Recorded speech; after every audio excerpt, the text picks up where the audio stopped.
Ça fait 20 ans que j'écris. J'ai commencé à écrire à 13 ans et jusqu'à mes 27 ans, je n'ai créé que des personnages coquilles vides.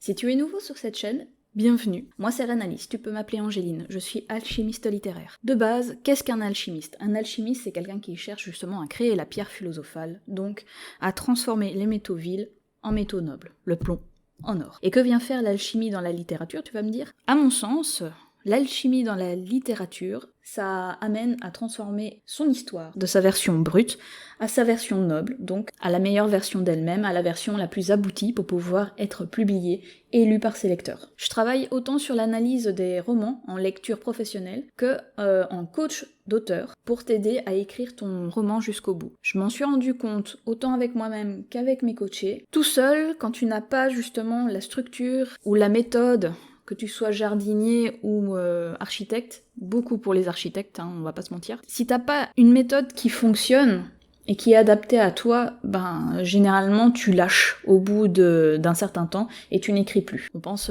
à mon cimetière d'histoires abandonnées. C'est ces cimetières-là qui m'ont justement permis d'écrire mes histoires jusqu'au bout parce que je les ai analysées par la suite. Mais je ne vais pas entrer dans les détails plus que ça. Je te laisse avec la vidéo du jour sur comment j'ai créé mon meilleur personnage et ce qu'il m'a appris pour pouvoir écrire de meilleurs persos à partir d'aujourd'hui. Il y avait Ange, il y avait Joy, Kichi, Sioran et encore d'autres, mais j'ai oublié. Par contre, il y en a un que je peux citer comme mémorable, et c'est le deuxième personnage de jeu de rôle que j'ai créé, Selene Theotokis. Alors j'ai commencé le jeu de rôle assez tardivement en fait, je dois dire. Quand j'étais ado, j'avais envie de faire du jeu de rôle, seulement là où je vivais, il n'y avait aucune table dans les environs et jouer en ligne à l'époque, en début des années 2000, c'était pas encore ça. Plus l'anxiété sociale, mais ça, j'en parle dans une autre vidéo. J'ai trouvé mon premier MJ en 2017 sur Twitch. Il avait créé justement une campagne de jeu de rôle qu'il voulait justement tester. J'ai sauté sur l'occasion. Pour cette première tentative de jeu de rôle, je me suis dit autant prendre un personnage que je connais pour apprendre encore plus à le connaître pour pouvoir ainsi écrire correctement son histoire. J'ai choisi de prendre Kaolan, anciennement Sioran. Et à l'époque, il s'appelait encore Kaolan, écrit ainsi. Et oui, la syntaxe aujourd'hui est importante. Dans ce premier test de jeu de rôle, les 2 premières sessions qu'on a eues étaient un fiasco total. Tous les personnages sont morts dans une explosion de bâtiments. Décision prise par le MJ parce qu'aucun de nos 4 personnages ne coopérait ensemble et la mission était déjà vouée à l'échec dès qu'on est entré dans le bâtiment. Mais comme on voulait quand même retenter l'expérience et faire en sorte que ça fonctionne bien, on a accepté de créer de nouveaux personnages. Notre MJ nous a pris un par un, pouvoir nous aider à faire nos personnages et faire en sorte que le groupe soit équilibré. Et c'est durant la création de ce nouveau personnage que mon MJ m'a donné la plus grosse faiblesse de Kaolan. C'était qu'il était inintéressant. En fait, à l'époque, Kaolan était le cliché type du chevalier blanc, et donc était complètement inintéressant. C'est là que ça coinçait les choses. Ce que mon MJ m'a conseillé de faire, c'est de ne pas reprendre Kaolan, mais de créer un autre personnage en utilisant l'un de mes défauts et de le développer à l'extrême. C'est ainsi que sont nés Selene et son alter ego, Ikat. Selene, je l'ai créée à partir d'une image. À partir de cette image, j'ai imaginé justement une jeune fille assez lunaire. Le défaut que j'ai décidé de prendre et de le développer à l'extrême, c'est mon côté rêveur. J'en ai fait un personnage complètement lunaire, assez enfantin, très naïve, qui prenait quasiment tout au premier degré, mais en gardant un aspect enfantin qui restait dans la joie et la bonne humeur. Ikat, c'est le parfait opposé de Selene. Elle est égoïste, imbue d'elle-même, provocatrice, et elle n'a pas peur de se salir les mains, au sens propre comme au sens large. Selene, elle, de son côté, avait des pouvoirs télékinésiques. Comment je justifiais et je jouais Ikat? Selene était diurne et Ikat nocturne. C'est-à-dire qu'une fois que le soleil se levait, c'était Selene qui était présente, et dès que la lune se levait, c'est Ikat qui prenait le contrôle. Donc il y avait un jeu de switch suivant le moment de la journée dont se passaient les actions, et la dynamique du groupe changeait, étant donné que soit c'était Selene, soit c'était Ikat. Au niveau de ses pouvoirs, en plus d'être diurne et nocturne, Selene et Ikat avaient des pouvoirs télékinésiques qui faisaient qu'elles pouvaient soulever des objets pour pouvoir se défendre, même avec un peu plus de difficulté des personnes. J'ai pu sauver l'un de mes coéquipiers grâce à la télékinésie, mais j'ai eu un gros malus. Mais j'ai réussi. Mais l'arme de prédilection de Selene, et d'Ikat aussi, c'était des aiguilles à tricoter, et ça pouvait faire des trucs très dégueulasses. J'ai tellement aimé cette dynamique de jeu entre Selene et Ikat que quand le groupe s'est disloqué dans la réalité, j'ai décidé de reprendre Selene et Ikat sur un autre type de jeu. Vous en avez certainement dû en entendre parler, un truc un peu genre GTA RP. Avec le ZRP, je suis sûre que vous en avez entendu parler. Ouais, t'es pas une vomir dessus. C'est une catastrophe.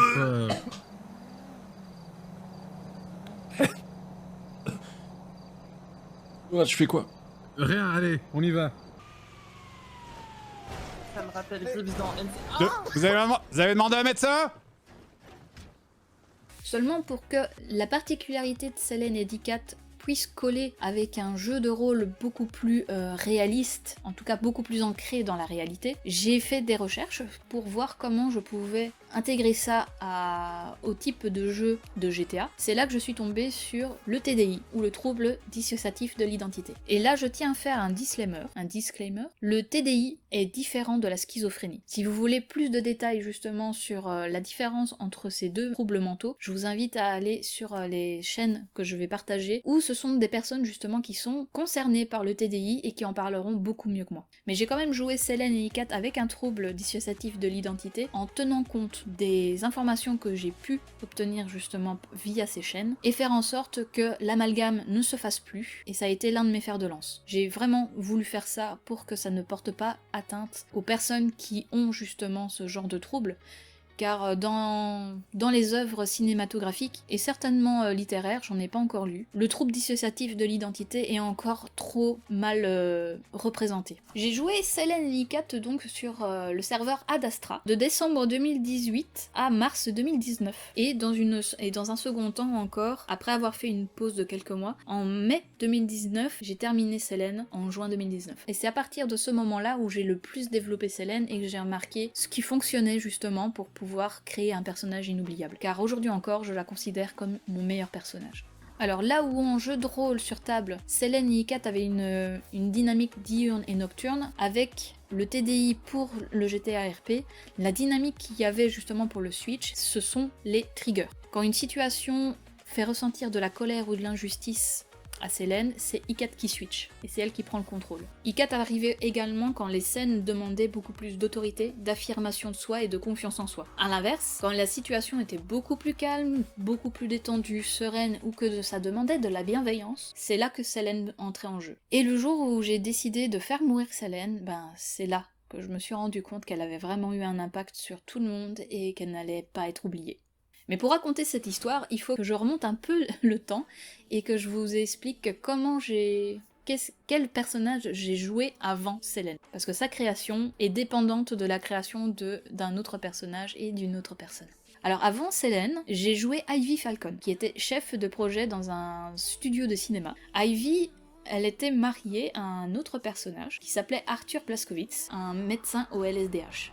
Avec autant de temps qui se sont passés, je suis fière de moi de savoir encore prononcer ce nom. Le joueur d'Arthur Blaskowitz, il faut savoir que je l'aime beaucoup. Et en fin d'année 2018, à peu près vers novembre, le joueur d'Arthur en avait marre en fait de jouer médecin. Il avait fait le tour justement de ce que pouvait apporter ce genre de gameplay, et il voulait tout simplement changer de groupe est parti plus vers le LSPD. Sauf que, une fois arrivé là-bas pour se présenter, on lui a gentiment fait comprendre que, c'était mort. C'est là que, quasiment du jour au lendemain, il a wipé son personnage pour pouvoir en créer un autre et ainsi aller au LSPD. Ça faisait déjà un moment qu'il en parlait justement de changer de personnage, et comme il voulait qu'on continue de jouer ensemble, j'avais commencé à penser à reprendre Selene à ce moment-là. Avant qu'il ne wipe complètement comme ça Arthur, on avait discuté ensemble de quel lien on pourrait avoir en jeu, et donc on a décidé de faire des frères et sœurs. Je lui ai présenté Selene, et c'est à ce moment-là qu'il a décidé que nos personnages seraient d'origine grecque. C'est lui qui a choisi le nom de famille Théotokis, et en présentant Selene comme étant le nom de la déesse de la lune, il a décidé de prendre aussi un nom de dieu grec, et il a choisi Hélios. Donc en début décembre, il a créé Hélios, et pendant qu'il passait justement la candidature pour être cadet qu'il a relevé haut la main, moi de mon côté avec Ivy, j'ai terminé terminé correctement du coup mon personnage en disant au revoir aux connaissances qu'on avait et en leur donnant comme indication le fait que nos personnages, Ivy et Arthur, partaient en voyage. C'est après que j'ai pu créer Selene.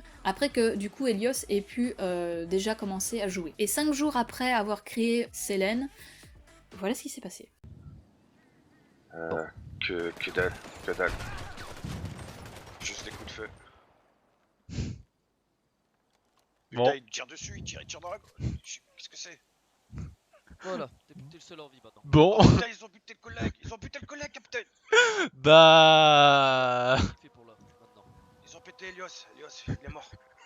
Qu'est-ce que vous faites là? Oh putain, Menace, mais menace. yesh. Ils l'ont buté. Premier trauma pour mon personnage avec un TDI. Et petit rappel, si vous n'avez pas encore été voir les vidéos justement que je vous ai conseillé de voir, un alter dans un trouble de TDI se forme après un trauma, après un événement traumatique. Donc, théoriquement, à partir de ce moment-là, j'étais amenée à créer un nouvel alter directement à Selene, après 5 jours de jeu. En 5 jours de jeu, si vous n'avez pas encore fait de jeu de rôle, en 5 jours, vous commencez à peine à prendre les marques de votre personnage. Et moi, j'étais clairement pas en capacité à déjà gérer une troisième personnalité. Dans la théorie, c'est à ce moment-là que Artemis est née, a été créée, sauf que j'ai continué à jouer seulement Selene et Ikat. Et dans cette période de deuil, j'ai surtout beaucoup joué Ikat, et c'est plus tard que en continuant de me renseigner sur le trouble du TDI, que j'ai compris que j'ai été vraiment très cohérente sur cette partie-là de jeu. Faut savoir qu'en jeu de rôle, surtout sur GTA, le RP deuil, c'est le type de RP qu'on est tous blasés quasiment de jouer, car c'est un RP qui est très très très lourd. Devoir jouer à chaque fois la tristesse, voire la dépression, c'est pesant. Et le fun de jouer n'est plus du tout là. Donc pour m'éviter de devoir tout le temps faire un deuil étant donné les circonstances de la mort d'Helios, j'ai fait venir Ikat pour qu'elle gère justement les situations et qu'elle apporte un peu plus de rentre dedans et moins de tristesse. Mais sans le savoir, j'ai été très cohérent. Après cette mort, les criminels qui ont tué du coup Helios ont été traqués par le LSPD, envoyés en prison et quasiment tous morts en prison. Le gouvernement mis en place sur l'île s'est chargé de l'enterrement d'Helios et d'Owen, vu qu'ils étaient 2 sur les lieux. Big up d'ailleurs à Wooters, ça a été un super moment. Le gouvernement a pris en charge justement l'enterrement d'Helios, ainsi que la LSPD. Ça a créé une cérémonie de dingue, un enterrement vraiment scénarisé de A à Z. Et moi de mon côté, étant donné que j'étais la sœur cadette de l'un des cadets, et on m'a invité à écrire un discours justement pour l'enterrement. J'étais très stressée ce jour-là parce que il fallait que j'écrive un discours convaincant d'une sœur qui venait de perdre son frère. Étant donné que je suis fille unique, je n'ai pas ce genre d'informations. Et étant donné que ça faisait à peine 5 jours que Helios était réellement créé, on n'a pas eu le temps de créer réellement un lien fort d'attache en jeu pour que je sois à même d'écrire un discours réellement impactant. Et le soir du coup de l'enterrement, j'ai été très convaincante. Il m'a seulement suffi d'imaginer perdre réellement le joueur d'Helios pour commencer à pleurer en lisant mon discours. Et à la fin du discours, j'ai refait faire surface à Ikat pour faire une promesse devant la tombe que Selene et elle allaient reprendre le flambeau. Et c'est à partir de là qu'arrive un nouveau personnage dans la vie de Selene. Déjà, le joueur d'Arthur et donc d'Helios avait créé un nouveau personnage qui est le cousin de Selene, Aaron. Donc on a quand même pu continuer à jouer ensemble. La cérémonie d'enterrement, à l'époque, elle avait été diffusée sur Twitch en direct par le groupe de journalistes du serveur. C'est là qu'entre Grisham Drake.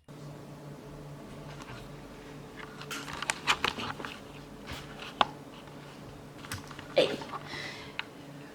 Petit aparté, je vais te poser quand même, ce sera mieux qu'à bout de bras. Grisham Drake. Si tu me suis déjà sur les réseaux sociaux, tu sais déjà qui est Grisham. Mais étant donné que tu risques d'être nouveau, je te refais un coucou, tu n'es peut-être pas censé le savoir. En fait, Grisham Drake, en plus d'être un personnage rencontré sur GTA, c'est également l'un de mes clients. Oui, en fait, le joueur de Grisham, qui ne s'appelle pas réellement Grisham dans la réalité, a décidé d'écrire un livre sur toutes les aventures qu'on a vécues sur le serveur Ad Astra, faire un roman que j'ai analysé ici en ce moment pour la 3e fois. Et si ça t'intéresse, je ferai une vidéo spéciale, comme on appelle dans le jargon, étude de cas, sur à quoi ressemblait son roman dès que je l'ai eu ici sur le bureau, et à quoi il ressemble maintenant, alors qu'il est déjà parti sur les tables d'une éditrice. Avant de partir à la recherche encore d'autres éditeurs, parce qu'une éditrice ça ne suffira pas, il attend la fin de ma 3e analyse, comme ça il peut refaire une dernière réécriture et partir en maison d'édition complètement, totalement, intégralement, parce que là, je lui ai déjà dit, les derniers trucs que moi je vois à faire, c'est supprimer quelques mots. Après, il y aura forcément un autre suivi éditorial, certainement d'autres corrections qui ont été vues par sa maison d'édition avec leur professionnalisme à eux et leur vision du travail à eux, ce qui est totalement normal. Donc pourquoi Grisham est important ? 1. C'est mon client. 2. Il a été très important pour la vie de Selene, et ça je te laisse avec des infos. Avec ma prestation justement du discours larmoyante, très convaincant, c'est à partir de là que son personnage a commencé à s'intéresser justement à Selene, et que Selene et lui ont commencé une correspondance épistolaire. Et pour suivre justement la suite de cette relation, je vous invite à rester connectés, à vous abonner, car si vous ne le savez pas, je suis alchimiste littéraire, c'est-à-dire que je suis autant auteur que coach pour les auteurs, et j'ai analysé du coup le roman de Grisham qui relate justement ses aventures à lui en jeu de rôle. Donc si vous voulez savoir comment ça s'est passé entre Selene et Grisham, je vous invite à vous abonner et à suivre du coup les actualités de Grisham. De mon côté, avec Selene, donc, j'avais annoncé à l'enterrement que j'allais reprendre le flambeau. Ça devait être au départ une blague de passer les tests de la LSPD pour rejoindre la LSPD. Si j'avais réussi, tant mieux, ça me faisait un nouveau type de jeu à faire. Si je ne réussissais pas, j'avais un autre plan. Sauf qu'après la mort de Helios, ce n'était plus une blague, c'était réellement devenu un objectif pour mon personnage, de passer justement à la LSPD en tant que cadette, et d'aller là où son frère voulait aller, chez les enquêteurs. Et j'ai passé les tests, je les ai réussis. Oui, c'est possible d'avoir monsieur Théo Tokis qui est appelé Mademoiselle. C'est madame. Ah, mais il a dit monsieur, hein, je C'est mademoiselle. La mademoiselle Théo Tokis.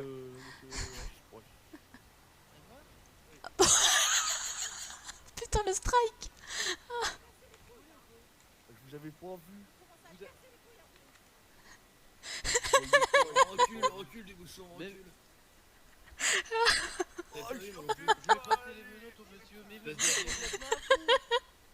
Je suis passée donc cadette LSPD, et c'est à ce moment-là que j'ai vécu les soirées les plus stressantes de ma vie, parce que vu que c'était vraiment un objectif d'entrer chez les enquêteurs, il fallait absolument que j'y aille. Étant donné que j'avais très peu confiance en moi, arriver à convaincre que j'étais bonne dans ce genre de jeu, ça a été très stressant pour moi, surtout quand j'étais en compagnie du capitaine. J'ai pu atteindre le poste d'enquêtrice et j'ai réussi à faire au moins, à résoudre, en tout cas à aider à résoudre 2 enquêtes. L'une d'elles, malheureusement, n'a pas pu aller jusqu'au bout vu que le groupe a été dissous bien avant qu'il ne commence réellement à prendre de l'ampleur, et je suis déçue, parce que c'est moi qui avais découvert justement le commencement de leurs méfaits, et qui avait commencé à créer vraiment tout un dossier d'enquête dessus, et j'avais kiffé faire ça. Si jamais vous passez ceux qui ont justement créé le meurtre de Fernando, j'ai adoré le peu de jeux que vous m'avez proposé, vraiment. Aujourd'hui, j'avoue que avec la confiance que j'ai pu acquérir maintenant, j'aimerais pouvoir refaire une enquêtrice, sur mon Selene d'ailleurs, et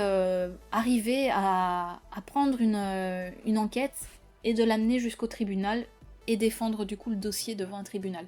Qu'importe si je réussis à convaincre le jury ou non et que les criminels soient vraiment mis en prison, ou si ça fonctionne pas, c'est pas grave non plus, j'aurais au moins été jusque là, et ce serait un nouvel objectif d'arriver à mettre les criminels du coup sous verrou. Et en mars 2019, il y a un nouveau trauma qui vient encore perturber l'histoire de Selene. C'est à ce moment-là que le joueur d'Aaron, Helios et Arthur en a eu marre de son personnage et de l'ambiance qui y régnait.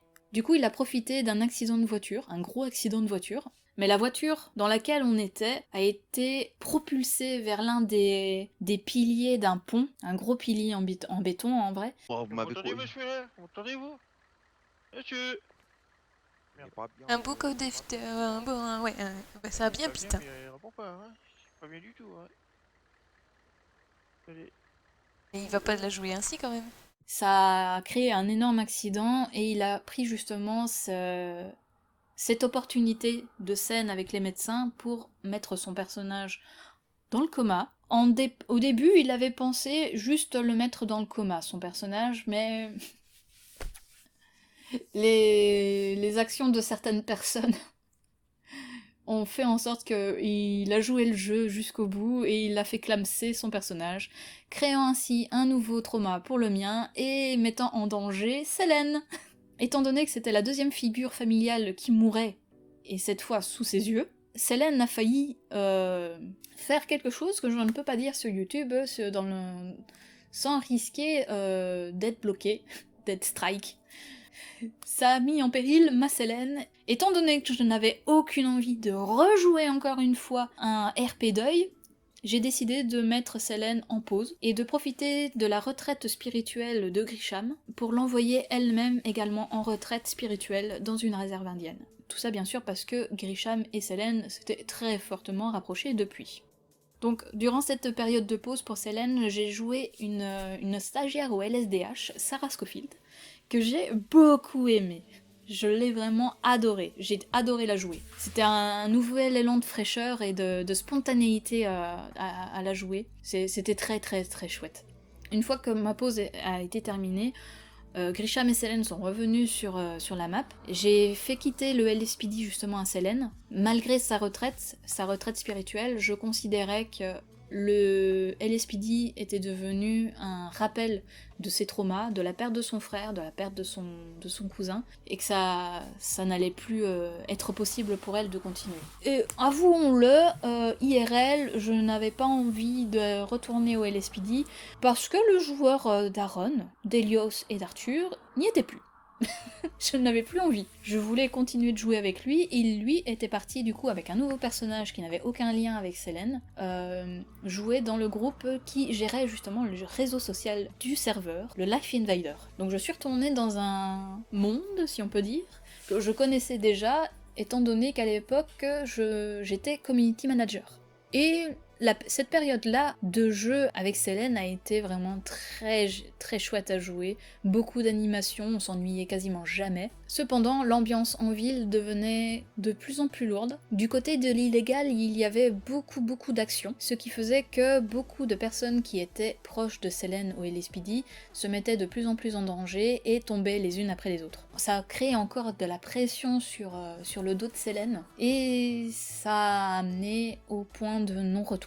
Quand ça a été la personne de trop qui est partie, j'ai fait en sorte donc d'arrêter Selene et de faire l'acte qu'elle n'avait pas su faire en mars. J'ai donc préparé plusieurs lettres d'au revoir que j'ai confiées à Grisham, aux joueurs de Grisham, pour qu'ils puissent les distribuer une fois que Selene serait partie. Et la scène donc de départ de Selene, c'est là que je me suis rendu compte qu'il y avait encore beaucoup de gens qui étaient attachés à elle et qu'elle avait eu un réel impact sur les autres. Ça a été quand même quelque chose qui a pu mettre une dernière scène avec le LSDH et des personnes avec qui j'avais joué justement avec Sarah. Ma sergent-chef, que j'appréciais beaucoup, si jamais tu passes par là, je te fais coucou. Donc cette sergent-chef des enquêteurs a mis une annonce comme quoi mon personnage était sur ces dernières heures, ces derniers instants, et que s'il y avait des personnes qui voulaient venir la voir et lui rendre hommage avant qu'elle s'en aille, qu'il fallait se rendre du coup à l'hôpital.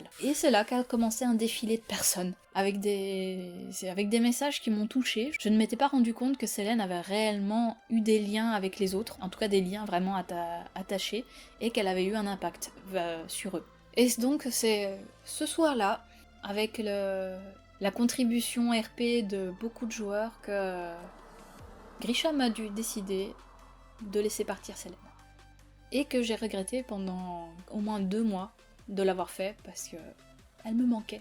Donc on peut dire que oui, j'ai abouti ce personnage, qu'elle est très détaillée, qu'elle a un gros background et que je pourrais remplir sa fiche personnage sans problème. Qu'est-ce que toi tu peux du coup retenir de cette longue story time ? Ce que tu peux en retenir, c'est le conseil que m'a donné du coup mon MJ en 2017. Prends un défaut et pousse-le à l'extrême pour ton personnage. John Truby, il dit justement dans l'anatomie du scénario que les défauts, c'est le point le plus important à développer justement pour un héros, parce qu'un héros parfait est ennuyeux. Mais développer ses défauts et les montrer pendant l'écriture, ça aide justement à comprendre encore mieux les qualités d'un antagoniste. Et prendre justement l'un des défauts, de mes défauts pour créer Selene, ça a été le point de départ pour commencer à créer des personnages inoubliables. Je me suis servi du coup de ce conseil pour commencer à créer Kaolan, et créer aussi les autres personnages de contraste. Kaolan, maintenant, son défaut, c'est la colère. Il est colérique. A contrario, l'une des qualités de Kaolan, c'est qu'il est généreux. Alors comment faire s'affronter justement la colère et la générosité? Il y a des choses à créer. Azayas, qui est le deuxième héros de contraste, lui, l'un de ses défauts, c'est le manque de confiance en soi. Il manque de confiance en lui, mais il est hyper ambitieux. Comment s'affronte justement le manque de confiance et l'ambition? Donc ça, travailler un défaut et la confronter à une qualité, c'est l'un des trucs que tu peux justement retenir pour la création de tes propres personnages. Et j'ajouterais aussi que faire une backstory avant ton histoire, donner un passé à tes personnages, ça va être un des trucs les plus importants que tu vas avoir à faire avant de commencer à écrire. Surtout si tu veux que tes personnages soient cohérents et inoubliables. Et si tu veux en apprendre un peu plus, je vais essayer de faire des analyses de personnages, de l'évolution justement de certains personnages à travers leur saga, pour montrer justement que l'une des choses qu'on croit quand on crée justement un personnage, et je l'ai vécu, c'est qu'une fois que la fiche est faite, qu'elle est cristallisée, que ton personnage il ne peut plus bouger d'un poil. Sinon tu entres dans l'incohérence.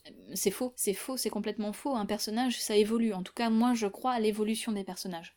Et ce genre de choses, justement, pour créer une fiche de personnage cohérente et inoubliable, c'est le thème d'une des formations que je suis occupée de créer. Donc si tu veux être tenu au courant de sa sortie, je t'invite encore une fois à t'abonner, et surtout d'aller me suivre sur Instagram, vu que c'est le réseau où je suis le plus active. Et voilà, cette vidéo touche à sa fin. Elle a été longue à... plus à monter qu'à tourner. Pour finir cette vidéo, j'ai envie de te dire que si tu as aimé l'histoire de Selene que j'ai présentée, et que si faire du GTA RP t'intéresse, ou même si simplement regarder des lives t'intéresse, j'ai une annonce à te faire. Cette vidéo sort le 21 avril, il y a un nouveau serveur qui ouvre, et avec le montage de cette vidéo, j'ai eu envie de retourner du coup dans le RP, et je rejoins la LSPD. Allez chercher les clips de Selene, d'Elios, d'Ivy, et de tous les autres personnages, ça m'a mis nostalgique, ça m'a vraiment donné envie de reprendre, et m'entendre dire que j'aimerais bien reprendre Selene, je suis occupée de négocier. Donc à l'heure actuelle, nous sommes le 18 avril, je ne sais pas encore si ce sera Selene. En tout cas, je t'invite à te rendre sur ma chaîne Twitch, Miss Sayou. J'ai décidé de reprendre le streaming sur cette chaîne-là. Vu que je suis déjà affiliée sur cette chaîne, c'est plus avantageux. À partir de ce soir, une grande partie de mes soirées va être consacrée au RP. Je ne me donne aucun horaire fixe. Je me connais, quand j'aurai envie de dormir, j'irai dormir. Si je veux passer ma soirée à chiller, je chillerai. Si je veux aller voir le stream des autres et ne pas jouer, c'est ce que je ferai également. La seule chose que je t'invite à faire, c'est d'aller sur... Voilà, ça y est, c'est décidé. La seule chose que je t'invite à faire si tu veux suivre mes aventures, que ce soit Selene, si j'ai l'autorisation de le faire avec un TDI, ce sera elle, sinon ce sera certainement un autre personnage que je vais essayer de calquer sur Selene, le TDI en moins. Donc je t'invite à me suivre sur l'adresse Twitch que tu trouveras en barre de description, à me suivre sur Instagram. Je pense que je vais ouvrir la formation des personnages inoubliables en version bêta, donc avec un prix réduit, et qu'il y aura des mises à jour régulières des modules de manière régulière, parce que si je reste dans la dynamique que j'ai en ce moment, je vais vouloir la pondre tout de suite en mode parfait, et elle ne sortira jamais. Donc autant y aller chemin par chemin. Je t'invite à me suivre sur Instagram, à voir quand est-ce que la formation en bêta se lance, et abonne-toi, mets un like, partage cette vidéo, je suis sûre qu'elle va plaire à beaucoup de monde, qu'elle va parler à du monde.